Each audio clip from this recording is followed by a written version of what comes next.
welcome. My name is Divya Sharma.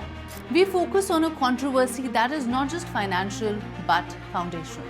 A case that stretches from the pages of post-independence history to the heart of the Gandhi family today.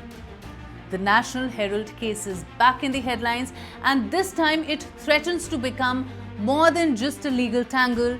It's a political flashpoint, a historical reckoning, and a strategic weapon in the BJP's arsenal. Is this the beginning of the end for Congress's moral high ground? The National Herald was founded in 1938 by Jawaharlal Nehru to serve as a voice of the freedom movement. But by 1950, questions were already being raised.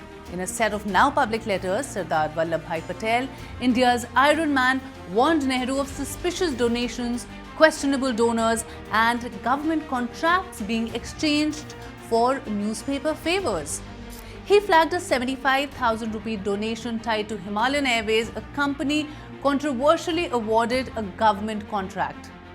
One of the donors, Zakhani, faced charges of fraud, and a sitting union minister, Ahmed Kidwai, was allegedly fundraising for the Herald through questionable businessmen. Nehru's response? Vague, detached, and defensive. Patel wasn't convinced. In another letter, the very next day, he declared flatly there is no element of clarity in them. This, experts say, was the first warning sign, and one that the Congress party failed to heed. Fast forward to today, and Patel's concerns seem prophetic. The Enforcement Directorate has accused Sonia Gandhi and Rahul Gandhi of manipulating legal structures to quietly take control of the National Herald's assets worth over 5,000 crore rupees. The tool? A little-known entity called Young India Limited, in which the Gandhis own the majority stake.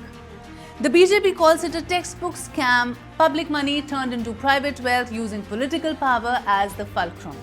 The Congress insists it's vendetta politics, but the facts are hard to ignore. The ED's charge sheet paints a damning picture of misuse of charitable trusts, evasion of scrutiny, and backdoor asset acquisition. And leading the charge from the very beginning has been BJP veteran Dr. Subramanian Swamy. He calls it a systematic conspiracy to launder power into property. For the Bharatiya Janata Party, this is not just about the Gandhis. It's about the Congress legacy. A legacy of entitlement, dynasty, and what they call selective morality. They are now quoting Patel, not just to question financial ethics, but to draw a stark contrast between Congress then and Congress now. As India prepares for crucial state elections in 2025 and 2026, this case gives BJP a powerful narrative, a dynastic party brought down not by the opposition, but by its own misdeeds. The question is no longer just what happened to the Herald. It's who allowed it to happen and why were the warnings ignored for decades. With the BJP setting the stage for a moral trial in the court of public opinion, the Congress leadership faces a serious dilemma. Continue to call it a political persecution or confront the uncomfortable truths within. Subscribe to One India and never miss an update.